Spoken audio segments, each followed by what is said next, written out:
Valverde is an incredible passer. Like that pass today from the, I think it was a right back position or something, wherever he was. I think he was playing right back at that time. And he puts a ball into Rodrigo that is phenomenal. Rodrigo then steps inside and bends it like Beckham. And Rodrigo shows up in big games. That's what Rodrigo is. Rodrigo is a big game player. Rodrigo is that guy. When he is in a Champions League big game, must-win game, that boy shows up. Boom, 1-0. The next 30 minutes after the goal, I'm watching this game and I'm like, bro, y'all start the game off with the perfect goal, and now y'all gonna sit back at home in front of the Real Madrid fans against Atletico Madrid, who you hate. You're gonna sit back. You're gonna just chill back. Well, guess what? The ball gets to Julian Alvarez and finesses a ball that is to beat Courtois, who's like 7'9". Okay, he's not that big, but he looks that big. This goal is phenomenal, bro. This goal is like a master. It's what I would do in high school, bro, in my prime, bro. When I was in high school, bro, I was bagging them in like this, bro. But then we go into the second half, 1-1, and Real Madrid really starts cooking. And that's when the ball gets to Bbahim, and Bbahim goes, hey, guess what? I grew up watching Madrid, but I also grew up watching Barcelona. Guess what? I'm about to show you what Messi did. And he does this Messi-type dribbling, gets it, and then bends it like on the floor like Messi. It looked like a Messi goal, bro. How the hell did Humble FC let Julian Alvarez go? Real Madrid is up 1-0 on Atletico in the Champions League, thanks to Rodrigo and Valverde. In the 32nd minute, Alvarez and Camavinga go at it. Camavinga tries to stop Alvarez, doesn't work out. Alvarez ultimately beats Camavinga. Just in case you can't see it, that ball goes top bins. And this is where he released his shot. Second goal at the Bernabeu, 22 goals in all competitions for Atletico this season, 7 already in the Champions League. I loved watching Julian Alvarez play at City because no matter what, if he started, if he came off the bench, this guy made an immediate impact. Not only that, but when he helped Argentina win the World Cup, his role and responsibility in that Argentinian national team, so important. And now you're watching him with Atletico in a Madrid derby, equalize the match in the Champions League? What a player. Madrid need to be worried. Arsenal are coming for them. Have shame. Real Madrid have taken the first leg, and I'm not gonna lie, it's not the best result for Real Madrid. If anything, we all know Atletico Madrid are still in this game. They are in brilliant form this season in La Liga, let alone Champions League. And now they're going to be playing Real Madrid at their ground, only being 2-1 down. Fair play, Rodrigo, beautiful goal. Valverde, brilliant again. Julian Alvarez, brilliant goal from him as well. I think Camavinga had a bad game, not going to lie, man. It was too easy for Alvarez. And then Bbahim Diaz scores a nice cheeky goal as well. Real Madrid take it 2-1 into the first leg. Done, out the way. Let's see if they can do it in the second round. No Jude Bellingham, by the way. Imagine Jude Bellingham played. I think if Jude Bellingham played, Real Madrid could have scored more goals. I think he was the missing puzzle today because that was one of the worst performances I've seen in a while again in the Champions League from Real Madrid. I don't care what you all say. That was a embarrassing performance, but look, the job is done. It's all about a win. They won. Now hopefully they can hold on next round. Wait there for 1 second. Why the hell is nobody talking about how Real Madrid have just robbed Atletico Madrid in broad daylight? Because this Bbahim Diaz goal should have been ruled out for offside. So listen, before you guys get me wrong, in no way, shape or form am I saying Bbahim Diaz was in an offside position. He picked up the ball from Ferland Mendy and he clearly put it into the bottom right hand corner.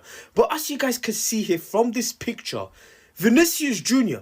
is in an offside position. You can see here from this angle, as Bbahim Diaz is about to take the shot, look at where Vinicius Jr. is standing, right in front of Jan Oblak. He is blocking Oblak's vision, therefore he is interfering with play, and therefore it should be an offside. Here below this picture is another angle, clearly showing that Vinicius Jr. is in an offside position. But you won't see nobody talking about it. You won't see Real Madrid TV posting about it. Because when something little happens against Real Madrid, the whole world needs to know. But when Real Madrid keep on robbing teams week in, week out, everyone's quiet.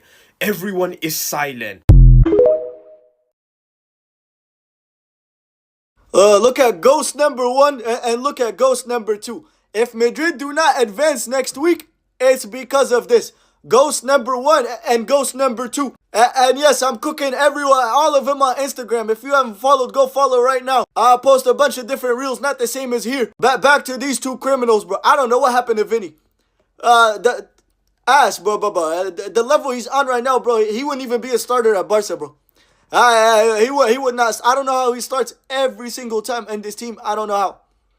I do not know. Mbappe does something here. You know what I'm saying? Here, in a while, bro. Every once in a while, or whatever people call it, bro. Oh, you know what I'm saying? Mbappe got the hat-trick versus City. As for Vini, bro, he just, right now, he's just running around. Right now, he's just running around, bro. Right now, it's just cardio. Week in, week out cardio, bro. Lots of cardio, bro. Good shape.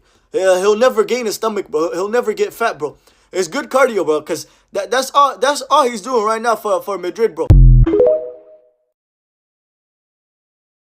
Valverde risked his career to play right back for Real Madrid because he revealed he's playing with a torn muscle. He played with a torn muscle against Man City and now against Atletico. He's at 50% and he's doing all that to save Real Madrid. He's not talked about enough, bro, because this guy's playing center mid. He can play right wing and now he's having to play right back. And if we keep going farther into the Champions League, he's gonna have to play right back even though he probably doesn't want to, but he's doing it for the team and he's clutch because, dude, without him, they would have scored. He's out here doing clearances. He don't even play right back, but he knows he has to do it for the team, so he puts the team first and he puts himself second. That's a real captain. And what's crazy to me is they say that this guy just runs and takes long shots, bro, but this guy has some of the most underrated passing I've seen, bro. He gets this past 2 lines and he gets the ball past their whole back line to set Rodrigo up so he can get past the left back easily, bro. Dude, Valverde be doing it all. My captain, bro. But please don't injure yourself, bro. We need you.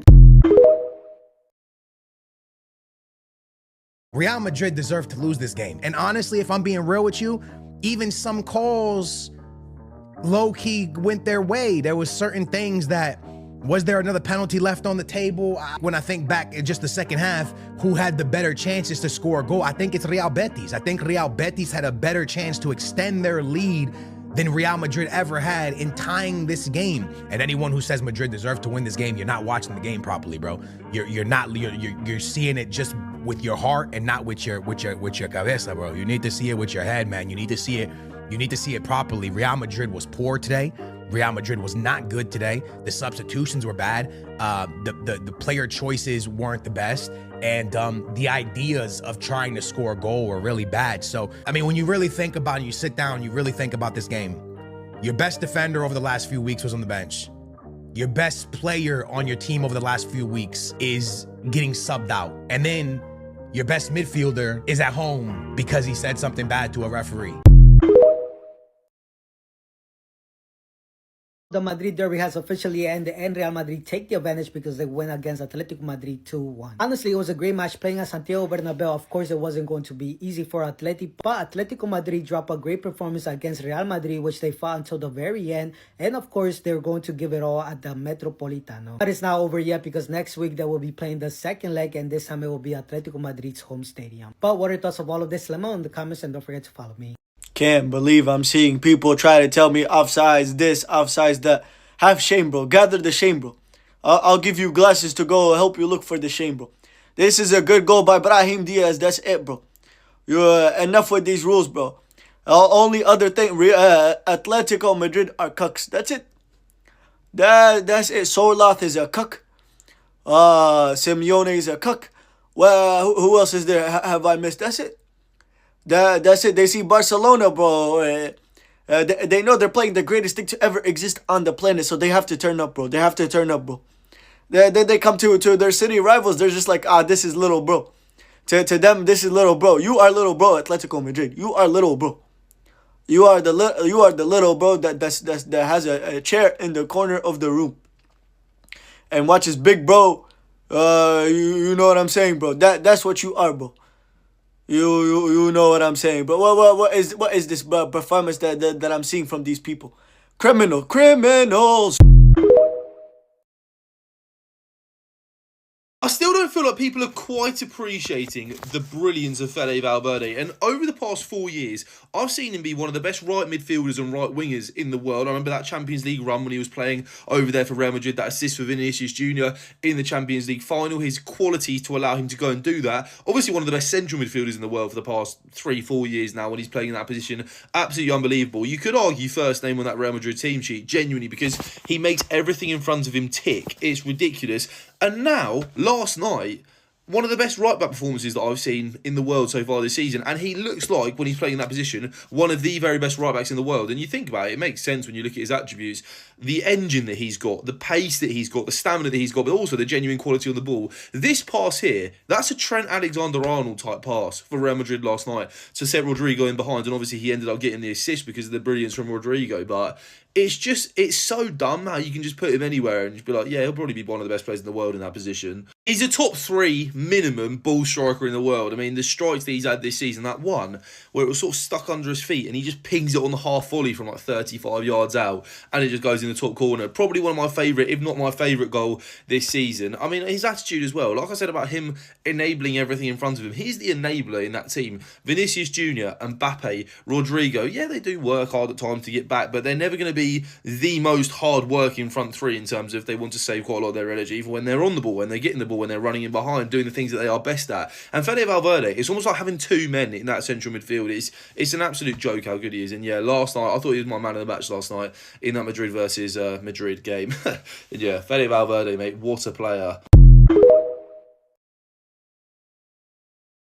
Rodrigo is not from this planet. Valverde is not from this planet. The first 4 minutes of a Champions League derby between Atletico Madrid and Real Madrid, and Valverde plays this ball through.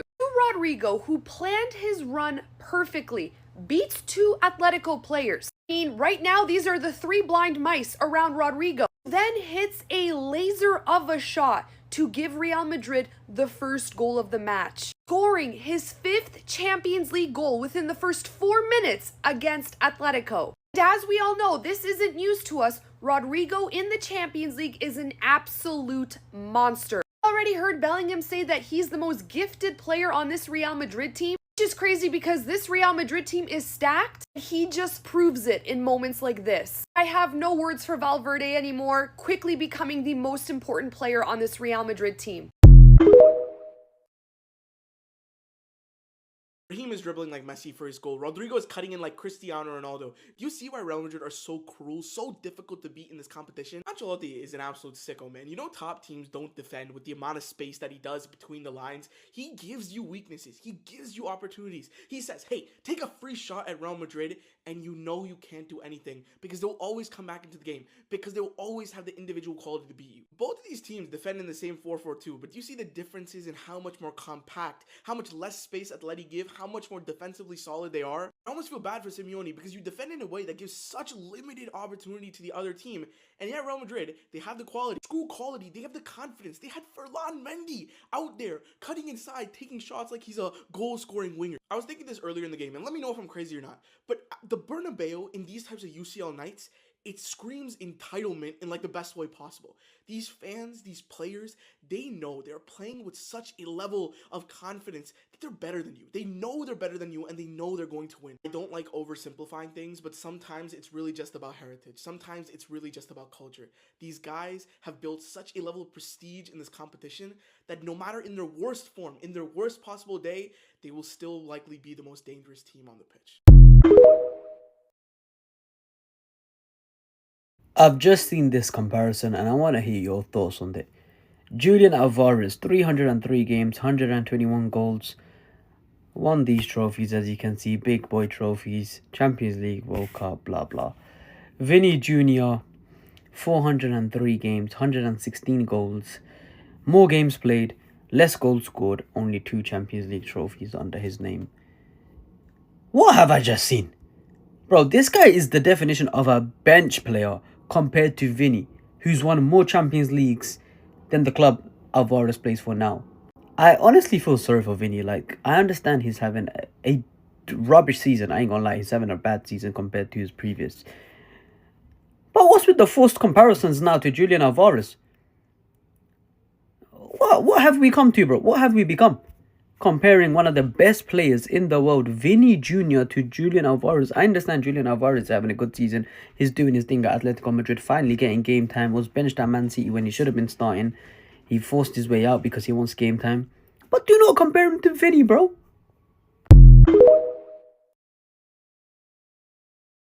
Brahim Diaz, I'm so sorry. I'm so sorry, man. I'm here to apologize. I'm sorry. I'm sorry, man. Every single thing I ever said about you. I'm sorry. Look at what he has done to Jimenez here. Look at what he's done to Jimenez here. Insane goal, man. Insane goal. At halftime, I was saying on Twitter that he wasn't keeping the ball well enough, and that if Jude was in his place, the way Jude keeps the ball because of his size, because of how smart he is, his ability to just shield off opponents, Jude's ball retention is very important in games like these. That is something that Diaz cannot replicate, and that was my main criticism of him in that first half, because I thought he was losing the ball too easily, man. Like, you can go back and watch that first half. In duels, it was too easy to take the ball off of him. But again, I go back to the same thing. You cannot expect more from players than what they can do and what they're able to do. And in that regard, I think Brahim, he played a great game. He scored a big goal versus Leipzig last season in the round of 16. That game was away. This one was at home. But in both of the round of 16s, he's played for Real Madrid. He has contributed like a lot, man. I don't think he's going to start the second leg because Jude is going to be back for that game. But this goal, incredible, man. He's done his job, and now he can rest easy. I know I give a lot of criticisms to Diaz, and rightfully so. I think a lot of Real Madrid fans have the perception that he's a player, which I don't believe he is. He's a great squad rotation player, and he's proven his value to be part of this squad over and over again. Games like today, Leipzig last season, Barcelona last season, even the game against Atletico last season, this is all you can hope for from a player like him. He comes in, does a job like this, and does it well. Sorloth, light thickly, Deba Sorloth. You Sorloth, bro. And Hansi Flick, I cannot believe you let this team score 4. You see when you do a haram low block. You do a haram blow, one of the most haram thing to ever happen in the holy month, bro. You see what happens, Flick. You over here doing a high line in the 90th minute. You see what happened. Atleti couldn't do nothing today. Atleti needed individual brilliance to do something, bro. That's what happens when you do a low block on them. They are not that good, bro. The reason they scored 4 on us is because we did this high line, bro. That's all they can do, bro. That's all they know, bro. Nah. I can't believe it, bro. I cannot believe it. Ridiculous. Both of these teams, bro. Real Madrid more haram than them, but it works, bro. Because that's how you have to play versus haram, bro. You have to do even more haram to play against haram. You don't do more highlight, bro. High line. Why? Like they held them to 1 goal, bro. Still, this is not the best result for Real Madrid. Don't get it twisted. This is not the best result, but Flick, come on, bro. This moment here encapsulates Vini and Mbappe's performance today, bro. These guys, Mbappe is the last player I would ever expect to make a pass that far behind a player, and you got Vini with a tapping basically. But the Madrid derby, especially in the Champions League, always ends in the same fashion it does, with Real Madrid winning the game. But you see the goals in this game, bro.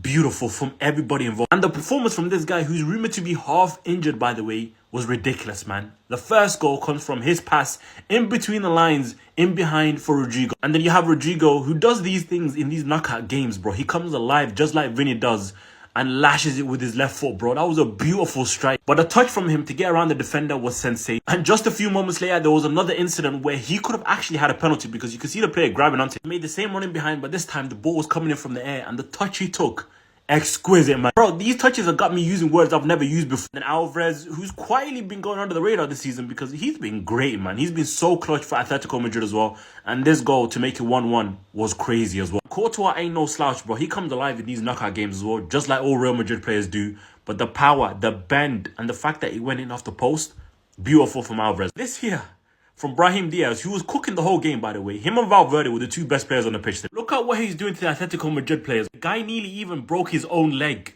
trying to send him, bro. And this guy went flying. And then the finish was beautiful, man. Whips it on his weak foot into that bottom corner. Obla can't do anything about it. Valverde, like I said, bro, half injured, and this guy was playing out of his skin, man. Running in behind, the defending, the passes. Everything about it today was sensational from him, man. A proper captain's performance. Yo, that second leg at Atletico Madrid Stadium. Movie. Many was great today as well, but hey, Vini and Mbappe, We need more from you lot, bro. I don't know what you lot were doing up there today, bro, but you definitely weren't trying to play football. But this is the thing about Real Madrid and why they're unstoppable. The two best players can have an off day, and you have Rodrigo and Bbahim stepping up. How can we compete, bro?